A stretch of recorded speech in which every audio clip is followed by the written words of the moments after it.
I'm in Alabama.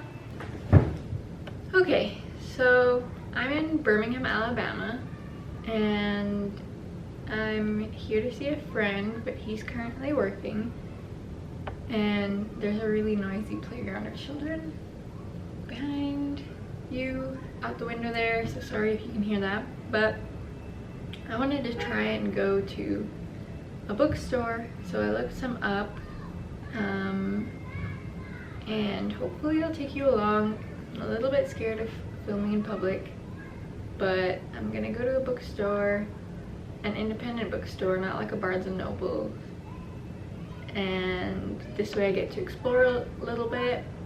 I get to go to a bookstore, which is like best place ever, and maybe I'll buy a book. We'll see. I haven't decided yet, but I would like to support the bookstore, so probably.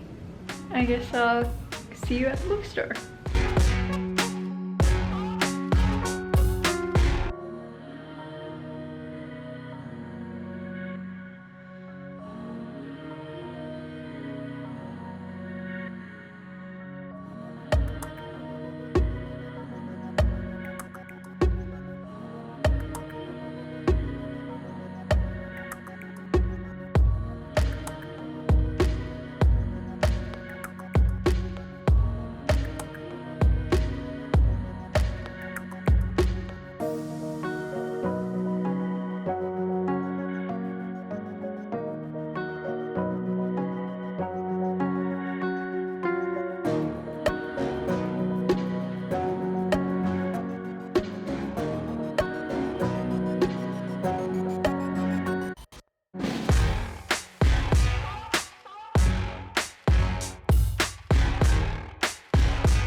Home because I didn't have time to talk about the rest of my bookstore trip, and so now I kind of need to collect my thoughts because I don't remember everything I wanted to say. But yeah, I went to the bookstore. It was really cute. I could spend hours in there, and I bought one book from there. I could have bought so many. I took pictures of so many that looked really interesting to me personally. But yeah, it was really cute. They had a space where you could sit, you could buy coffee, you could sit there and read and have a drink. There were a bunch of shelves. There was a children's section and stuff like that. It was really cute. I really liked it. So the book I ended up buying from there is this one. It's called The 10,000 Doors of January by Alex E. Harrow. And basically they have all these staff pick notes on all their shelves, which I thought was the cutest thing. I loved that, seeing everyone's handwritten notes about different books. And the note for this one said, if you like The Night Circus by Erin Morgenstern, you have to read this. And I love The Night Circus, so I was like, I will give this a try. That sounds like something I would like. I'm gonna read the little blurb. It says, as the ward of wealthy Mr. Locke, January Schuyler feels little different from the artifacts that decorate his sprawling mansion, carefully maintained, largely ignored, and utterly out of place. But when she finds a strange book, one that tells a tale of secret doors, love, adventure, and danger, for the first time, January realizes she can escape her story and sneak into someone else's. So I'm excited to start this after I finish the library books that I have. I'm currently reading Scorpica. I'm not a vlogger. That's what I'm saying. You're a booktuber, not a vlogger. I'm not a YouTuber at all. You're a booktuber. Maybe one day. Well, I was saying, this is a library book, but I'm currently reading Scorpica. I just started it and I'm really enjoying it. So maybe I'll talk about that in the future. It's by G.R. McAllister and it's book 1 in a series. In Alabama, we also went to the Vestavia Hills, I think it's the public library. There goes the cat. But it's called also the Library in the Forest.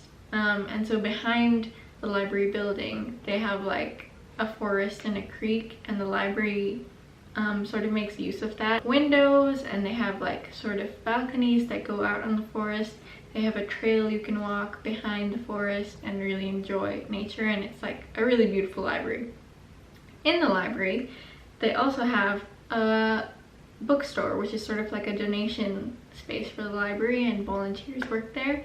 And all the books are $1, and all the money goes back to the library, and all the books are donated by people.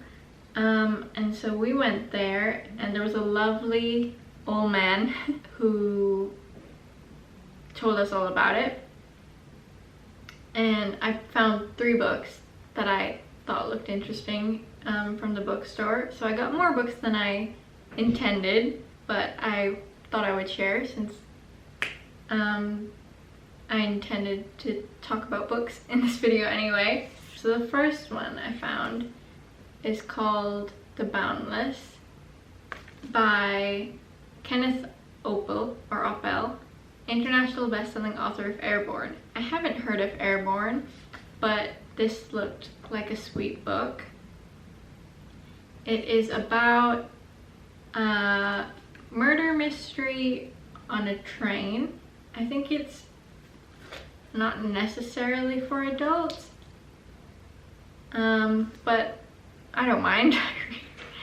I read young adult books all the time. And then the other 2 books I got from there are part of this series, but they're not all connected, I think. They're also mysteries. These 2. This one is called The Paris Spy, and this one is called The Prisoner in the Castle by Susan Elia McNeill. And so I think the first of these is called Mr. Churchill's Secretary, and it's about this character Maggie Hope, who's a very intelligent woman, and she gets caught up in these mysteries and sort of like historical